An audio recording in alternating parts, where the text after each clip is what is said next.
kepada pihak sekolah kerana menjemput saya, pada guru-guru dan juga pihak guru besar. Hadirnya saya hari ini untuk menyampaikan, bukan ceramah boring kan? Boring lah. Okey, satu perkongsian lah tentang isu semasa. Tentang apa? Tentang apa? Okey, pertama kali saya nak kenalkan diri saya. Saya Nur Fazila binti Abdul Ghaffar, pegawai akhlak. Itu dalam akta lah. Tahu akta? Akta adalah buku undang-undang yang kita pakai di negara kita. So dalam akta, nama dan jawatan saya adalah pegawai akhlak. Saya bertugas di Sri Iskandar. Okay, sebelum ni saya bekerja di Jabatan Kebajikan Masyarakat Ipoh. So seminggu saya bertugas di Sri Iskandar. Tahun berapa yang ada petang ni? Kita tahu berapa? 1, 2, 3. Okey. Sekolah ni ada tagline tak?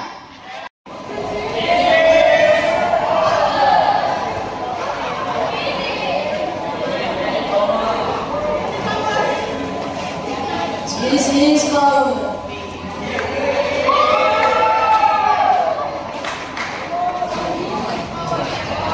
Sneeze is power. Okey, kalau saya sebut sneeze, you sebut apa?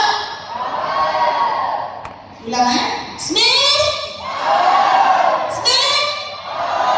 Okey, ini tagline kita time ni. Jika saya nampak ada yang mengantuk. Okey, diorang jumpa dalam jalan ni kan? Okey. Okey.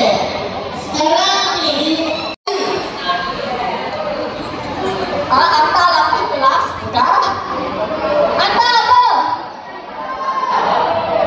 Angkat tangan ke? Bukan. Oh, bukan. Oh, tangan hadiah. Tak tahu. Apa? Ada apa?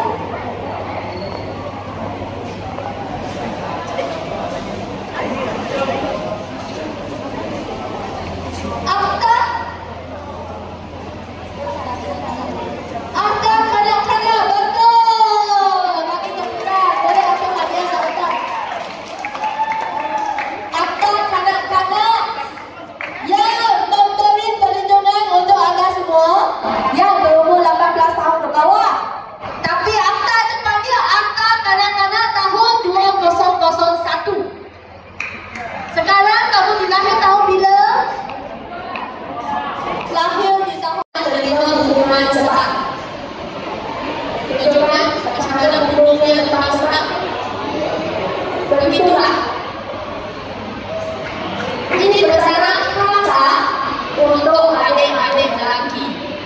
You juga kena jaga diri kamu sendiri.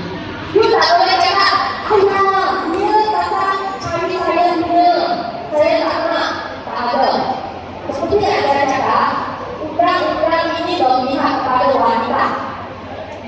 Tapi lelaki-lelaki di sini sedang ada dalam melakukan perbuatan tersebut. Adil? Kita tak adil. Tapi untuk adik-adik lelaki di sini, sila jaga diri juga. Jangan balik keluar. Pada suara adil kita, bahagian sulit cara anda dalam pengawalan para isteri dan lihat, jaga pertuturan dan juga sentuhan anda. Bukan main-main jika telah buat laporan polis. Syaratnya polis bila terima kes, diorang kena habiskan siasatan. Okey? Bukan main-main. Dan tak seronok pun. Jangan kita mencabar